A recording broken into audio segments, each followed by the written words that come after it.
बच्चों, बैग से सामाजिक विज्ञान की किताब निकालो। चैप्टर 2 खोलो। आज हम वो कहानी पढ़ेंगे जो भारत के इतिहास का टर्निंग पॉइंट है। इस चैप्टर नए राजा और उनके राज्य को ध्यान से पढ़ना और याद रखना। इसमें पृथ्वीराज चौहान की कहानी है और दिल्ली की भी कहानी है। एनसीईआरटी की 7वीं क्लास की हमारे अतीत किताब को पढ़ाते वक्त स्कूल में टीचर्स लगभग कसी ही बातें कहकर पढ़ाना शुरू करते हैं, मगर ये पढ़ाया गया इतिहास बड़े होने के बाद भी याद रखना कितना मुश्किल है, इसका ताज़ा उदाहरण पृथ्वीराज चौहान का ऐतिहासिक किरदार निभाने वाले अभिनेता अक्षय कुमार हैं। सम्राट पृथ्वीराज चौहान फिल्म के प्रमोशन के दौरान अक्षय कुमार ने एक इंटरव्यू में कहा, दुर्भाग्य से हमारी इतिहास की किताबों में पृथ्वीराज चौहान के बारे में सिर्फ 2 या 3 लाइनें लिखी हुई हैं। आक्रमण करने वालों पर लिखा हुआ है, लेकिन हमारे खुद के राजाओं पर 2-2 लाइनें लिखी हैं। हमारे राजा भी महान थे, उनकी कहानी सबके सामने लाइए।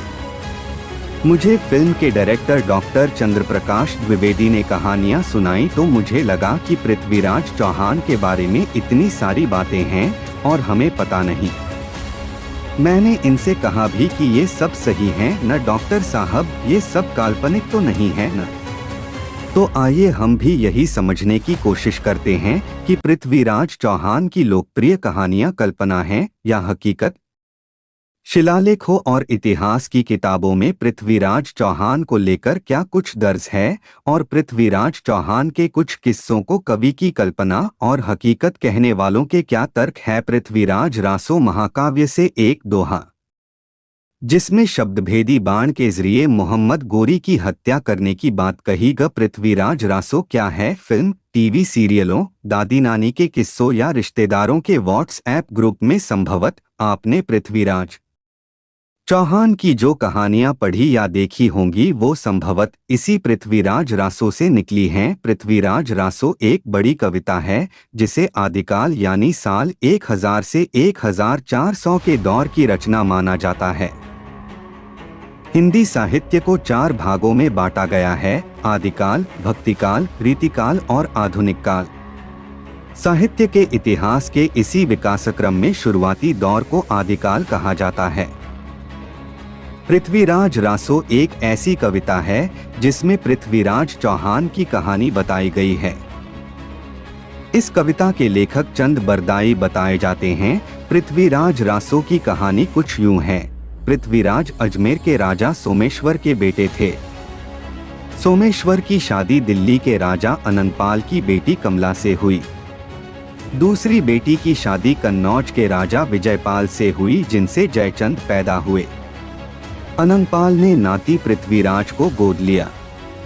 जयचंद को बुरा लगा। बाद में जयचंद ने यज्ञ का आयोजन किया और बेटी संयोगिता का स्वयंवर रखा। पृथ्वीराज यज्ञ में नहीं आए। गुस्साए जयचंद ने पृथ्वीराज की मूर्ति दरवाजे पर रखवाई। संयोगिता को पहले से पृथ्वीराज पसंद थे। संयोगिता ने मूर्ति पर माला डालकर अपने प्रेम का इजहार किया। बाद में पृथ्वीराज आए, लड़ाई करके संयोगिता को दिल्ली ले आए। पृथ्वीराज रासो के मुताबिक पृथ्वीराज का ध्यान संयोगिता पर ज्यादा रहा। इस बीच मोहम्मद गोरी का हमला हुआ। पृथ्वीराज ने हराया और गोरी को छोड़ दिया। गोरी ने फिर हमला किया और पृथ्वीराज पकड़कर गजनी ले जाए गए। पीछे से कवि चंद बरदाई भी पहुंच गए। चंद के इशारे पर पृथ्वीराज ने शब्दभेदी बाण चलाकर पहले गोरी को मारा और फिर एक दूजे को मारकर मर गए। तो ये थी पृथ्वीराज रासो की वो कहानी जो लोक कथाओं में भी शामिल है और एक बड़े तबके के लिए हकीकत भी है। पर हिंदी साहित्य के जाने माने विद्वान और इतिहासकार इसे सच नहीं मानते हैं। पृथ्वीराज चौहान पर बॉलीवुड की आगामी फिल्म को लेकर कई विरोध सामने आ चुके हैं। 3 जून को रिलीज हो रही इस फिल्म का नाम अभी 1 हफ्ता पहले बदलना पड़ा है। कुछ राजपूत समूहों का कहना था कि 12वीं सदी के राजा को सम्राट नहीं कहना उनका अपमान है, क्योंकि वह अंतिम हिंदू सम्राट थे।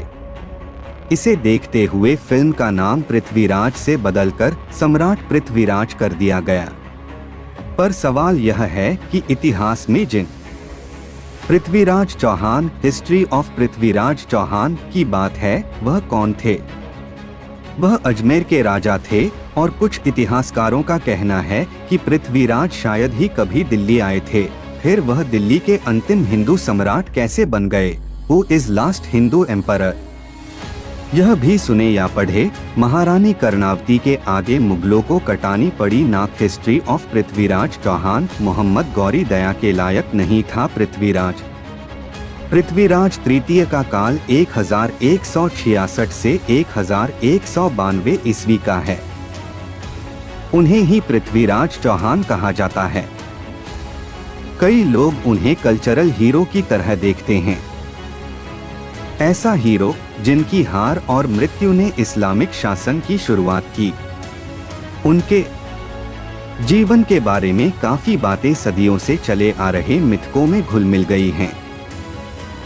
अधिकतर लोग उन्हें पृथ्वीराज रासो की कहानियों के जरिए जानते हैं। चंदबरदाई ने पृथ्वीराज रासो लिखा था। कई इतिहासकारों का मानना है कि रासो पृथ्वीराज के दौर के करीब 400 साल बाद मुगल काल में 16वीं सदी के आखिरी हिस्से में लिखा गया। अधिकतर ऐतिहासिक ब्योरों में यह बात दर्ज है कि पृथ्वीराज अजमेर के चहमाना या चौहान राजा थे। पृथ्वीराज विजय में अजमेर का नाम अजय मेरू लिखा गया है। पृथ्वीराज विजय भी रासो की तरह महाकाव्य माना जाता है। इसे भी या तो पृथ्वीराज के दरबार में लिखा गया या उनके शासन काल में लिखा गया, लेकिन इसमें कोई दुविधा नहीं है कि इसे तराइन के युद्ध में पृथ्वीराज की हार के पहले लिखा गया था। 1192 के उस युद्ध में गोर के मुइजुद्दीन मोहम्मद गोरी ने उन्हें हराया था। फारसी के ग्रंथों तबकात-ए-नासिरी और ताज-उल-मासिर में भी यही कहा गया है कि पृथ्वीराज अजमेर के चौहान राजा थे। इन दोनों किताबों में लिखा गया है कि चौहान राजा को हराने के बाद गोरी की सेना ने अजमेर में उनके तख्त पर कब्जा कर लिया। दिल्ली पर गोरी का कब्जा तो उसके साल भर बाद 1193 में हुआ, मुझे नहीं पता था पृथ्वीराज ने क्या काम किए। अक्षय कुमार मिन्हाज-ए-सिराज जुजानी ने तबकात-ए-नासिरी में लिखा है कि 1191 में तराइन के पहले युद्ध में चौहान राजा ने गोरी को हरा दिया। दिल्ली के राजा गोविंद राय के भाले के वार से गोरी बुरी तरह घायल भी हो गया था। तबकात-ए-नासिरी के मुताबिक साफ है कि उस वक्त दिल्ली के राजा गोविंद राय थे और वह पृथ्वीराज चौहान के साथ थे। जुजानी ने लिखा है कि दूसरे युद्ध में गोरी के घुड़सवार तीरंदाज सैनिकों ने चौहान की सेना पर कहर ढा दिया।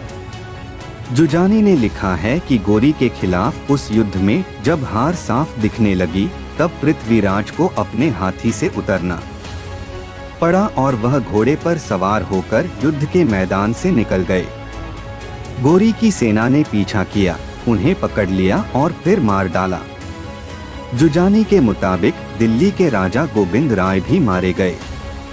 उनके शव को खुद सुल्तान गोरी ने पहचाना था। हालांकि हसन निजामी ने ताज-उल-मासिर में अलग किस्सा दर्ज किया है। इसमें कहा गया है कि पृथ्वीराज को पकड़ तो लिया गया, लेकिन उन्हें गोरी के नाम पर अजमेर का राजपाट चलाने की इजाजत दे दी गई। हालांकि बाद में जब उन्होंने बगावत की तो उन्हें मार डाला गया। उसके बाद उनके बेटे गोविंद राज को अजमेर में गोरी के नाम पर शासन की जिम्मेदारी दी गई। हालांकि पृथ्वीराज के भाई हर राज ने जल्द ही गोविंद राज का तख्ता पलट दिया। उसके बाद गोविंद राज ने रणथंभौर में ठिकाना बनाया। उसके चाचा ने वहां भी उस पर हमला किया। आखिर में कुतुबुद्दीन ऐबक की दिल्ली से आई सेना ने गोविंद राज की जान बचाई। सिंथिया टैलबॉट जैसी इतिहासकारों का कहना है कि इस बात का कोई सबूत नहीं है कि पृथ्वीराज चौहान कभी दिल्ली आए थे या यहाँ रहे थे। दिल्ली से उनका नाता जुड़ना शुरू हुआ 15वीं सदी में हम्मीर रासो के जरिए। इसमें यह साफ नहीं लिखा गया है कि पृथ्वीराज की राजधानी कहाँ थी, लेकिन इसके मुताबिक तराइन का युद्ध दिल्ली से बिल्कुल सटे इलाके में हुआ था। इसके करीब 100 साल बाद सामने आए पृथ्वीराज रासो में एक कदम और बढ़ा दिया गया। पृथ्वीराज चौहान को दिल्ली का राजा बता दिया गया।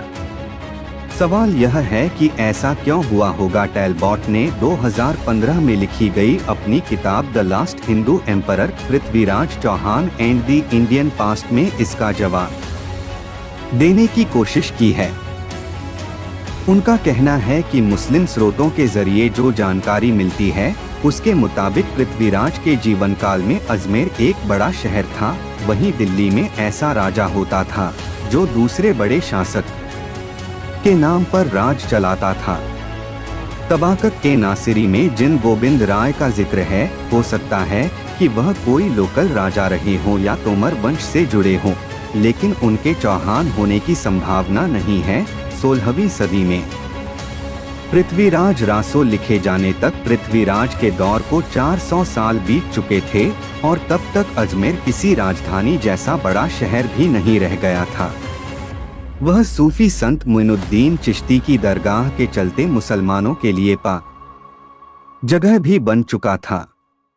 टैलबॉट कहती हैं कि 16वीं सदी के कवि को यह मुनासिब नहीं लगा होगा कि पृथ्वीराज को उस जगह का राजा बताया जाए, लेकिन पृथ्वीराज को दिल्ली का राजा बताने में वजन दिख रहा था, क्योंकि तब तक वह भारत में पॉलिटिकल पावर का प्रतीक बन चुका था। मंगोलों ने 1258 में जब बगदाद को बर्बाद कर दिया और अब्बासी खिलाफत का अंत कर दिया, तो इस्लामिक दुनिया में दिल्ली एक बड़े केंद्र की तरह उभरा।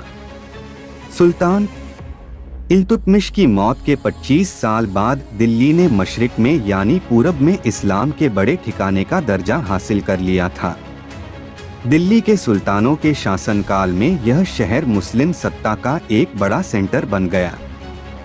पहले मुगल बादशाह बाबर ने भी तुजुक-ए-बाबरी में दिल्ली को पूरे हिंदुस्तान की राजधानी कहा था, यानी यह बात साफ है कि 16वीं सदी आते आते दिल्ली के मुकाबले अजमेर बहुत पीछे छूट चुका था। पर ऐसा नहीं है कि सिर्फ हिंदू ही पृथ्वीराज रासो की कहानी सुनाते रहे। मुसलमानों ने भी ऐसा किया और कई बार तो ठीक उसी तर्ज पर किया।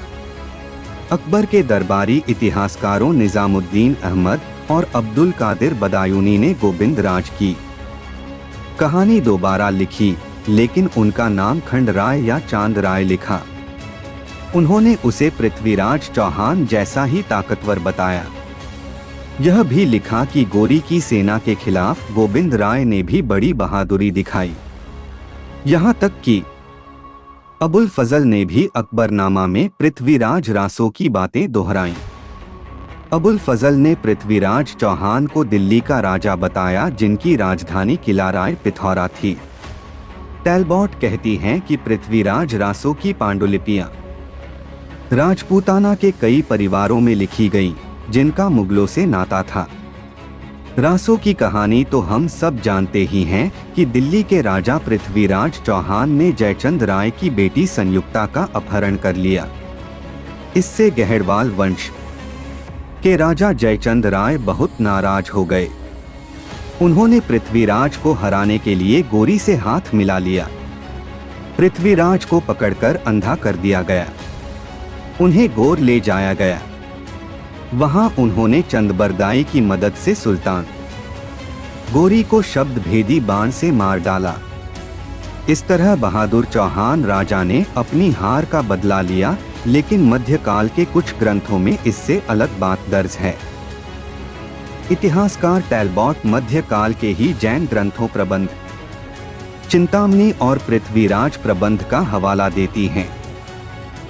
प्रबंध चिंतामणि को 14वीं सदी और पृथ्वीराज प्रबंध को 15वीं सदी में लिखा गया था। इन ग्रंथों में कहा गया है कि पृथ्वीराज में राजा बनने के गुण ही नहीं थे, और वह अपनी काहिली के चलते हारे। पृथ्वीराज प्रबंध में भी पृथ्वीराज रासो की तरह बाण वाली कहानी है, लेकिन इसमें यह लिखा गया है कि सुल्तान